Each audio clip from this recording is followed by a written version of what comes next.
तो बाबा रामदेव की सफाई आपने सुनी। आगे बढ़ते हैं, इस समय की एक बड़ी खबर आपको बता देते हैं। दिल्ली में आम आदमी पार्टी ने पेट्रोल और डीजल की बढ़ती कीमतों पर विरोध प्रदर्शन किया है। दिल्ली से हमारी संवाददाता अंजलि सिंह ने हमें एक रिपोर्ट भेजी है, वो आप देखिए।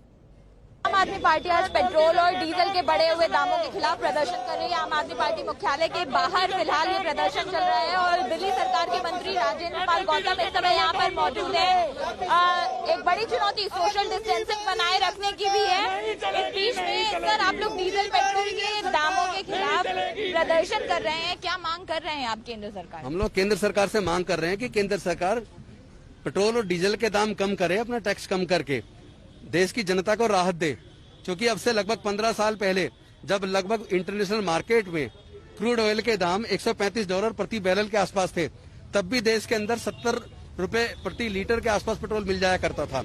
आज लगभग $100 प्रति बैरल कम में देश को कच्चा तेल उपलब्ध है।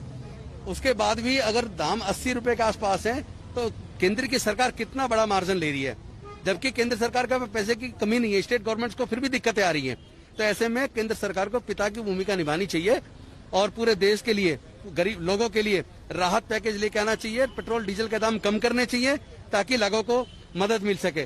क्योंकि जितना भी सामान मार्केट में सप्लाई होता है, चाहे वो खाने का सामग्री हो, चाहे दूसरी सामग्री हो जो गाड़ी से लॉरी से आती है, उसमें जो उसका जो किराया है, जब वो किराया बढ़ जाएगा तो सप्लाई जो आती है, जो रेट है, हर चीज के दाम बढ़ जाएंगे। सब्जी के दाम बढ़ जाएंगे, अनाज के दाम बढ़ जाएंगे। अल्टीमेटली मार जनता के ऊपर पड़नी है। तो केंद्र सरकार को सोचना चाहिए कि जनता पे मार क्यों डाल रही है केंद्र सरकार। आप केंद्र सरकार से उम्मीद कर रहे हैं, लेकिन ये बताइए, दिल्ली सरकार ने जो 30% वैट कर दिया है, डीजल पहली बार ऐसा है कि पेट्रोल से ज्यादा महंगा हो गया है।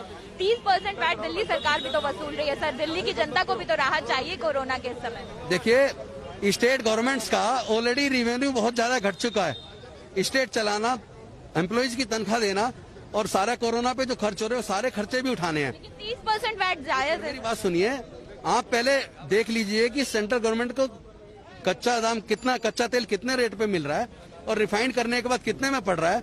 उसके बाद सेंट्रल गवर्नमेंट कितना टैक्स ले रही है। सेंट्रल गवर्नमेंट का चाहिए अपने टैक्स में कमी करे, क्योंकि सेंट्रल गवर्नमेंट के पास पैसे की कमी नहीं है। दिल्ली की जनता सेंट्रल गवर्नमेंट को लगभग 1.5 लाख करोड़ रुपया सालाना टैक्स के रूप में देती है।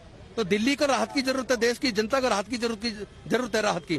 तो केंद्र सरकार को पिता की भूमिका निभाते हुए राहत देनी चाहिए जनता को और पेट्रोल डीजल के दाम कम करने चाहिए।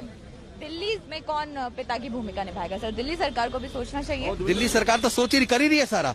आप देखिए, लगभग 24 लाख लोगों को रोज खाना हमने वितरित किया है।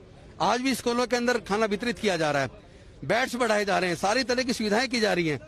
तो एक रिवेन्यू घटने के बावजूद इतना सारा खर्चा दिल्ली सरकार कैसे कर पा रही है, आप उसको समझिए। केंद्र सरकार को समझना चाहिए। केंद्र सरकार ने कोरोना के टैक्स के पैसे के रूप में मदद दी है बाकी राज्यों को, दिल्ली सरकार को तो नहीं दी। तो ऐसे में अगर केंद्र सरकार एक पिता की भूमिका निभाए और पेट्रोल डीजल के दाम करे तो पूरे देश को फायदा होगा, पूरे देश की जनता को मदद करनी चाहिए।